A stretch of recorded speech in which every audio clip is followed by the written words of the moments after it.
Good morning all friend, কেমন আছো তোমরা? এটা আমার ফার্স্ট ব্লগ। এই দেখো সকাল সকাল আমি উঠে ব্রাশ করে ফেললাম। এরপর আমাদের এখানে একটু দুয়োর ঘরে জল দিতে হয় সকালে উঠে, তো সেটাও আমি দিয়ে ফেললাম। রাত্রে বাসনগুলো ধুয়ে রেখেছি যাতে সকালে একটু কাজটা কম হয়। এই যে আমার মেয়ে উঠে গেছে ঘুম থেকে, সকালে ওর স্কুল আছে, তো ওকে একটু কমপ্লেন করে দিয়েছিলাম, সেটাই খাচ্ছে। আর এদিকে তোমার দাদা ভাইয়ের চাটা আমি করে ফেললাম, একটু পড়ে গেছিল ভিডিও করতে করতে। তো যাই হোক, এরপর আমার মেয়ে রেডি হয়ে স্কুল যাওয়ার জন্য রওনা দিল।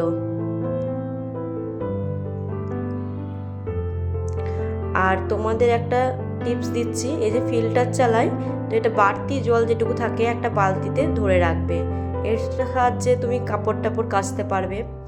এই দেখো সকালবেলায় বিছানার অবস্থা দেখো। মেয়ে স্কুলে চলে যাওয়ার পর আস্তে আস্তে সব কাজই একটু একটু করে ফেলি। এই যে প্রথমেই আমি বিছানাটাকে ভালো করে ঝেড়ে ফেলি, সব কিছু নামিয়েই ঝাড়ি।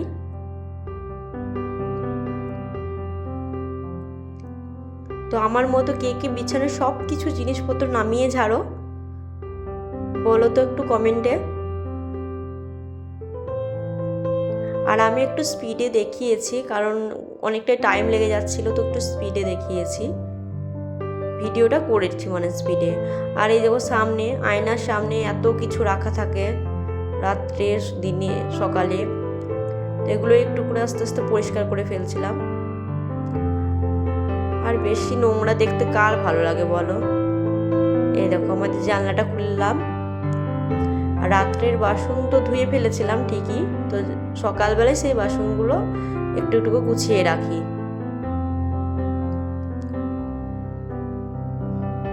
আর কুকারটাও ঠিক করে লাগাতে হয়, না হলে কোনো সময় কিছু খুঁজে পাবো না, সেই জন্য আগে থেকেই সেট করে লাগিয়ে রাখলাম।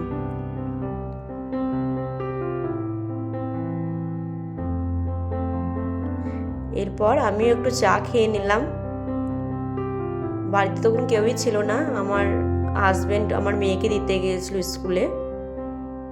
তো চা খাওয়ার পর এই দেখো বাসন অনেক কি পড়ে গেছিলো, সেগুলো একটু ধুয়ে ফেললাম। আর বেসিনটার অবস্থা যা তা একবারে আমাদের। কে একটু বেসিনটা পরিষ্কার মানে কিভাবে হয় একটু বলবে প্লিজ? আমি তো জাস্ট স্কচব্রাইট দিয়ে একটু ঘষে দিই।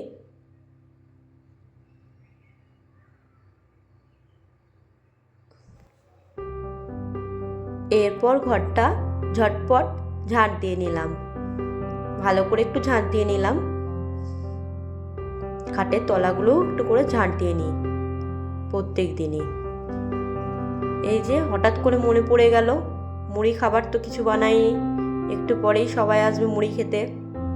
তো কিছু বরবটি ছিল, তো ভিজাতে ভুলে গেছিলাম। তো ভিজাতে যদি ভুলে যাই তাহলে একটু বেশি করে সিটি দিয়ে দিই আমি।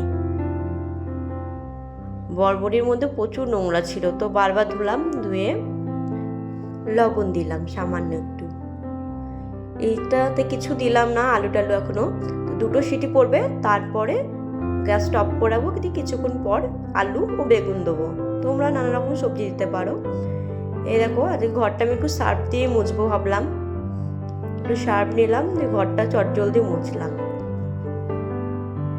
যতই ঘর পরিষ্কার করি না কেন, ঘর না মুছলে কিন্তু ঘর পরিষ্কার করা একদমই লাগে না, ঘরটা সুন্দরও লাগে না তখন। এই দেখো আমি একটা ছোট্ট আলপনা দিয়েছি, কেমন হয়েছে বলবে প্লিজ।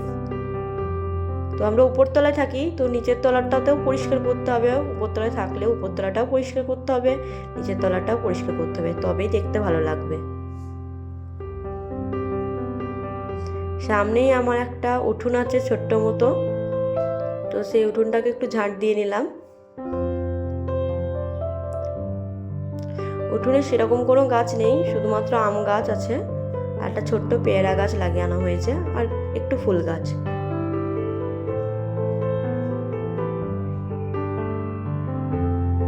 এই দেখো কত সুন্দর ফুল ফুটেছে। তো আমি সব কাজ সেরে স্নান করে নিলাম, স্নান করে একটু সিঁদুর পরছিলাম, সেটাও একটু ভিডিও করে দেখালাম। তারপর আমি এই যে ঠাকুরকে একটু পুজো দিলাম, তুলসী তলায় জল দিলাম। তারপর নিচে এসে আবার সেই রান্না বান্না করো। আজকে রান্না বান্না করলা ভাজা হচ্ছিল,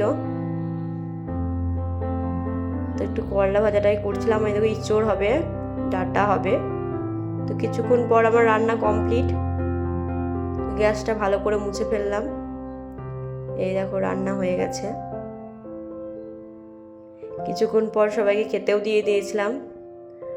আমার মেয়ে তো নিজে নিজে খেতে পারে না, তো আজকে একটু চেষ্টা করছিল জাস্ট। তো খাওয়া দাওয়া শেষ করে বাসন ধুয়ে ফেললাম এবং দুধ বসিয়ে দিলাম। কেমন লাগলো ভিডিওটি প্লিজ জানিও।